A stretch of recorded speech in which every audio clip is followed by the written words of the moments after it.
এখানে থানার ভিতরে পুলিশরা সাধারণ মানুষের উপর নির্যাতন করতেছে। পুলিশ সাধারণ মানুষের উপর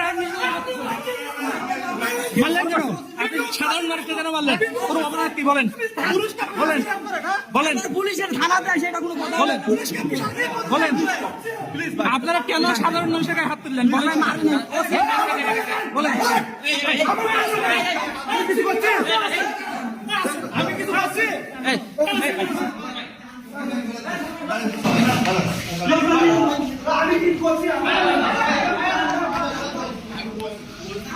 এখানে আচ্ছা বলেন তো এখানে কি হয়েছে?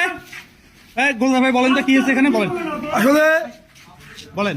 আমরা কিছুক্ষণ আগে আমরা আমাদের এমপি মহোদয়ের মাধ্যমে আমরা ইউনো অফিসে গেছিলাম। যাওয়ার পর ইউনো অফিসার বলছে যে একটা লাইভ করবো।